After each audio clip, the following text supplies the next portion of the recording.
Hello, kindergartners and first graders. So today is going to be Glaze Day. Number 1, today we're going to glaze your tide pool. Number 2, you're going to put your tide pool in a plastic bag that has your name on it. Number 3, you're going to place your bag on the wood shelf when you are done glazing. And number 4, if you get done glazing, you're going to pick a drawing paper. And I'm going to describe this to you all right now. So today, when you get your tide pools back, you're going to remove your tide pool from your bag and you're going to notice that it is now ceramic. We are going to be placing or painting a substance called glaze onto our ceramic, and it's going to go back into the kiln one last time where it's going to go through a magical transformation and it is going to become glossy and shiny and like glass. So we need to make sure we're following these directions very carefully. The only part we're going to try not to put glaze is on the bottom, but if there is some that gets on there, don't fret. I will be wiping the bottoms of your pieces, okay? So we're going to go through today the first couple steps. So when you get your piece back, you're going to place any items that have fallen off just to the side. It's okay. And you're just going to take a look at your artwork and notice the differences that you might see. Then what you're going to do is you're going to see at your table that we have set out for you some glaze. And this glaze is actually going to turn kind of an off-white color. So we're going to use that for the sand as well as the outside of your tide pool. So I'm going to take a paintbrush and I'm going to scrape my paintbrush on the side of the water. Then I'm going to dip my paintbrush into the sand glaze and I'm going to start on the inside and I'm going to do the very bottom of my tide pool.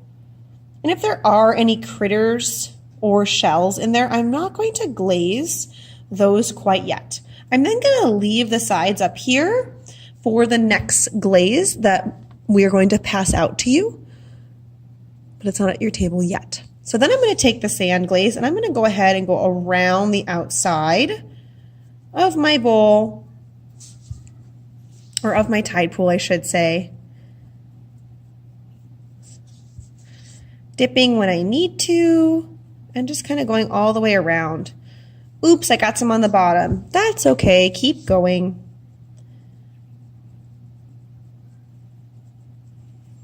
Now from here, I am going to add one more layer of the sand glaze to the outside of my bowl, as well as a little bit more sand glaze on the inside of my bowl.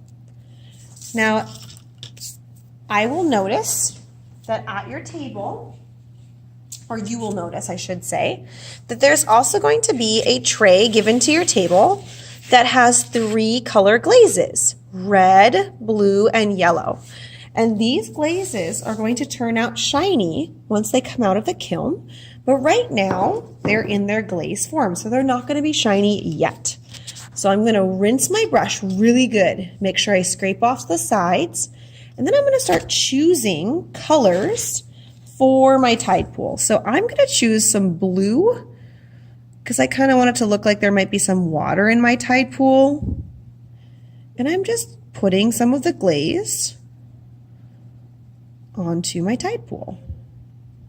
I can also switch colors if I want to by rinsing my paintbrush, scraping the sides, and then I can dip into the next color.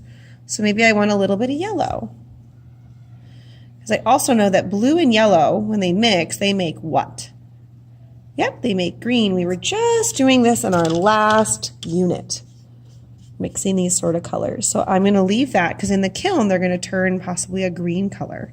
Now, I have glaze on all of my tide pool. Now I might do some texture on the outside, maybe some red dots, because maybe the red will look kind of nice and neat with the sand glaze.